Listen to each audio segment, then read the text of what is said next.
The season for pumpkins is here once again, so let's make a risotto. È saporito assai. Let's start with the main character, the delicate pumpkin.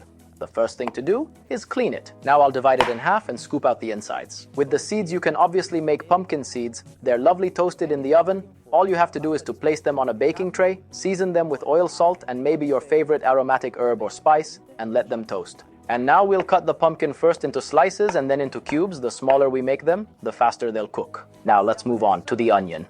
We have to chop it up very, very finely. And now, with tears in our eyes, let's head to the stove and put the onion into the preheated oil.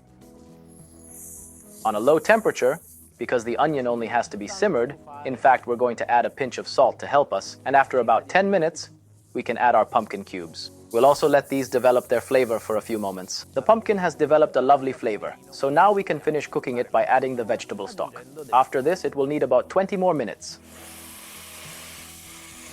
In the meantime, while our pumpkin finishes cooking, we're going to take care of the rice, which we have to dry toast. Here we have a nice pan which is already hot. Pour in the rice grains and let it toast well at a medium-high temperature. It will take a few minutes. But why are we toasting it like this? Because it allows us to preserve the consistency of the rice, which needs an environment which is not moist, like pumpkin is. To make sure the rice is toasted properly, we can do this test.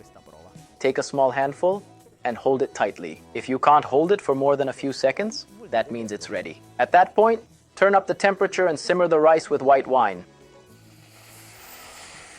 As soon as the alcohol evaporates, we can transfer the rice straight into the pumpkin mixture and bring it to the boil, adding more hot stock every so often. And at this point, we're going to spend about 15 to 20 minutes pampering our rice, which needs to be stirred every so often.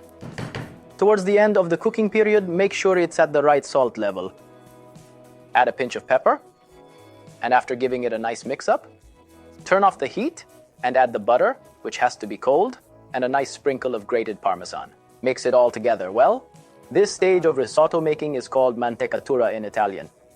It's where we add the component which is fatty but also flavorful, and which will make our risotto really creamy. If we like, we can adjust the consistency of our risotto by adding a little bit of stock. Shall we test if it has the right consistency? It seems so. I must just ask you to be patient for a few more minutes, because before we can serve our risotto, it has to rest first. And now, we can plate up. One last grind of pepper, and our risotto with pumpkin is ready for us to taste it. È saporito assai.